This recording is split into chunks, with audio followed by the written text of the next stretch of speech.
Dear students, welcome to online class. Today we will discuss about the poem A Prayer for My Daughter, written by W. Yeats. And in this poem, the poem was written in 1919. 1919 में इस poem को written किया गया था W. Yeats के द्वारा। और इस पोएम के अंदर जो डॉटर है उसके बारे में डिस्कस है कि the poem was written in 1919 a few weeks after the birth of Yeats' eldest child, a girl. The poet had purchased the old tower or castle at Thor Valley and settled there soon after his marriage. मतलब कि ये जो poem है 1919 में लिखी गई थी जब उसकी डॉटर का बर्थ हुआ था और उसके बाद उसने एक किला ख़रीदा था और शादी के कुछ दिनों बाद ही वह वहाँ सेटल हो गया था। तो देखिए इस पोएम के अंदर जो टावर जो कासल है उसके बैकग्राउंड में this prayer which runs into 80 lines divided into 10 stanza 8 lines each.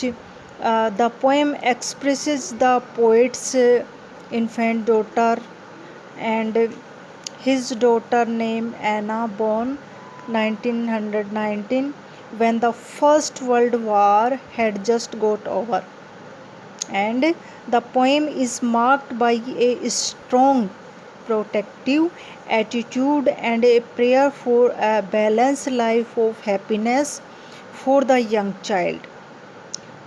तो हम कह सकते हैं कि इस पोएम के अंदर जो पोइट है उसका जो मूड है वो ग्लूमी है, ग्लूमी मूड पार्टली है और दो his grave concern turbulence in society and partly anxiety from future of the child world growing harsher and every day.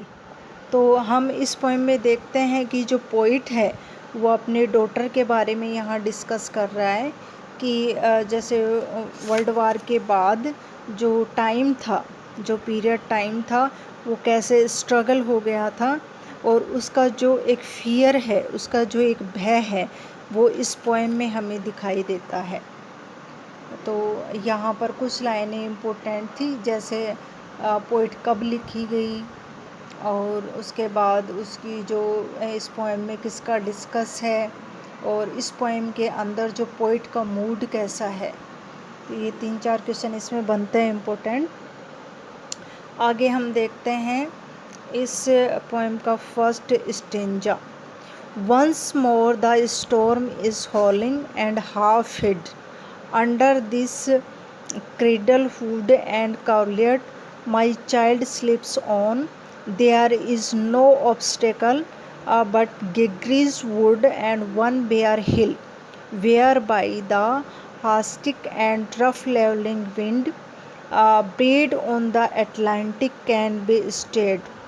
And for an hour I have walked and prayed because of the great gloom that is my mind. I have walked and prayed for this young child an hour, and hear the sea wind scream upon the tower and under the arches of the bridge and scream in the Alps above the flooded stream, and imaging a excited tribute that the future years had dancing to French drum out of murderous innocence of the sea। तो देखिए जो first stanza है, जो paragraph है, इसके अंदर जो poet है अपनी डॉटर के बारे में हमें बताता है कि कैसे जो फर्स्ट वर्ल्ड वार के बाद उसके अंदर एक भय हो गया अपनी डॉटर को लेकर। तो यहाँ वो डिस्कस करता है कि once more the storm is howling, यानी का मतलब कि जो स्टॉर्म है, जो तूफ़ान है कहाँ, फर्स्ट वर्ल्ड वार के बाद जो ये तूफान था। देखिए यहाँ जो पोइट है उसका जो मूड है वो ग्लूमी है, मतलब एक जो हम कह सकते हैं कि निराशाजनक स्थिति के अंदर वो बताता है, एक भय है डॉटर के प्रति। तो यहाँ पर उसका जो मूड है वो ग्लूमी है। और उसकी जो डॉटर है न्यूली जो बॉर्न, जिसका जन्म अभी अभी हुआ है, एना वाल्टर यर्ट्स पूरा नाम है, एना वाल्टर यर्ट्स। तो इस पोएम में जैसे वो बताता है शुरू के अंदर कि ही finds that the world she is born is growing harsher, the poet daughter sleeps quietly in her garden, मतलब उसकी जो बेटी है वो झूले के अंदर चुपचाप सोई हुई है, and half hidden under the कार्डर हुड एंड कार्लेट, और आधी वो ढकी हुई है, मतलब झूले के अंदर वो सोई हुई है और आधी वो ढकी हुई है। उसके बाद वो बताता है कि द स्टोर्म इज़ हॉलिंग अगेन, जो तूफ़ान है वो आता है वापस, और देयर आर नो बैरिज, मतलब कि माई चाइल्ड स्लिप्स ऑन, कि उसकी जो बेटी है वो झूले के अंदर आधी ढकी सोई हुई है। देयर इज़ नो ऑब्स्टेकल, मतलब देयर इज़ नो बैरिज, मतलब किसी प्रकार का कोई अड़चल, किसके अलावा, except but Gregory's wood and one bare hill, मतलब जो लेडी गिग्रीज वुड है, मतलब जो लेडी गिगरी का जो वन है, और बेयर हिल, ये दो चीज़ों के अलावा कोई मतलब जो उस तूफ़ान के अंदर बाधा नहीं डाल सकता। ये दो चीज़ें तो उसको बचा सकती हैं, बाकी और कोई नहीं बचा सकता। क्यों? Which can speed of the stormy wind coming from the Atlantic, कहने का मतलब where by the haystack and rough levelling wind. क्यों? क्योंकि जो तूफ़ान है, जो स्टॉर्म है, वो घास को लाता हुआ और रफ तरीके से वो चल रहा है एक विंड के रूप में, बेड ऑन द अटलांटिक। और ये जो विंड है, ये जो स्टॉर्मी जो विंड है, वो कमिंग फ्रॉम द अटलांटिक, कहाँ से आ रही है? अटलांटिक से आ रही है। Can be stayed and for an hour I walked and prayed. और उसके बाद देखते हैं कि जो पोइट है, inside the poet's mind, poet के दिमाग के अंदर, they are also storm of the great gloom, ये जो स्टोर्म है, जो तूफ़ान है, उसको लेकर उसके दिमाग में बहुत ज़्यादा मतलब चिंता है, स्ट्रगल है। और उसके बाद वो कहता है कि the walked, the poet was walked and prayed for infant daughter about an hour, मतलब घंटों जो पोइट है वो इधर उधर घूमता है और अपनी डॉटर के लिए प्रार्थना करता है। क्या करता है? He has heard the Atlantic wind howl outside his house in the Thor Tower, under the arches of steam breeze, also among the elms upon the hillside of the folded stream।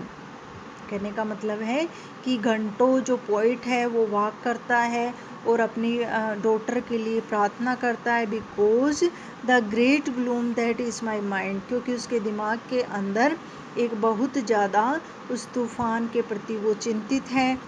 कौन सा तूफ़ान? कि उसके जो बेटी, उसकी जो daughter है, वो उसके इन फ्यूचर को लेकर। I have walked and prayed for this young child 1 hour. और उसके बाद वो देखते हैं कि वो काफ़ी घंटों तक वॉक करता है और अपनी बच्ची के लिए प्रार्थना करता है। And heard the sea wind scream upon the tower, और टावर मतलब वो जगह जिसने उसने परचेज की थी, थोर टावर। और स्क्रीम का मतलब होता है यहाँ पर एक तरह से मतलब चिल्लाना या क्राइम करना। तो इस स्टेंजा के अंदर हमें ये बताता है कि जो सी विंड है, सी विंड का मतलब जो समुद्री जो तूफान है, और स्क्रीम का मतलब जो लाउड जो नॉइज है, जो चिल्लाहट है, कि जो समुद्र की हवा की जो चिल्लाहट है उस टावर के ऊपर से होकर उसे सुनाई देती है।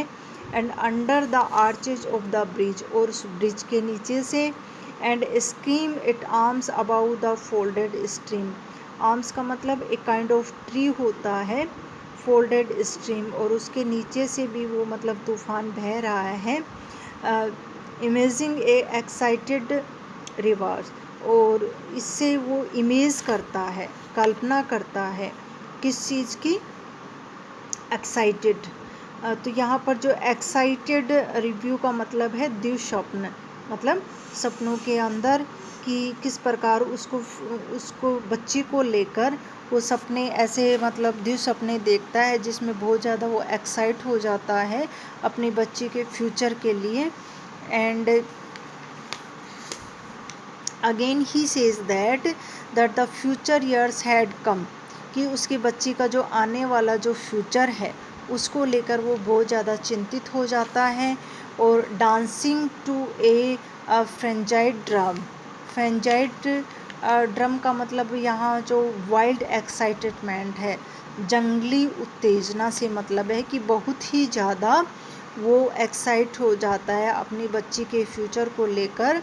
And out of the murderous innocence of the sea, murderous innocence का मतलब होता है कि जो समुद्र है, जो सी है, समुद्र के द्वारा जो होने वाला जो नाश है वो किसी प्रकार की कपटता से रहित होता है। तो मर्डरियस इनोसेंस मतलब वो तूफ़ानी तो है लेकिन इनोसेंस है, उसमें कपटता नहीं है, निष्कपट है। और out of the sea, out of the sea, तो यहाँ पर इस स्टेंजा के अंदर हमें जो W.B. येट्स है वो अपनी जो डॉटर है उसके बारे में डिस्कस करता है कि जो फर्स्ट वर्ल्ड वार था वो गेट ओवर, ख़त्म हो गया है, और उसका जो आतंक है, उसका जो स्ट्रगल है, उसका जो भय है वो अपनी बच्ची के इन फ्यूचर के अंदर वो देखता है। इसलिए उस तूफ़ान से वो चिंतित हो जाता है और उसके बारे में वो सोचता है कि आगे जो मेरी बेटी का आगे आने वाला जो फ्यूचर है वो कितना मतलब स्ट्रगल होगा, इस बात को लेके वो चिंतित हो जाता है। तो यहाँ पर जो स्टॉर्म है, तूफ़ान है, उसका इन फ्यूचर अपनी बेटी को लेकर, उसके फ्यूचर को लेकर यहाँ पर डिस्क्राइब किया गया है कि तूफ़ान और उसकी बेटी का जो आने वाला जो फ्यूचर है वो किसी तूफ़ान से कम नहीं है। आई होप आपको ये वीडियो पसंद आई होगी। Thank you so much. Second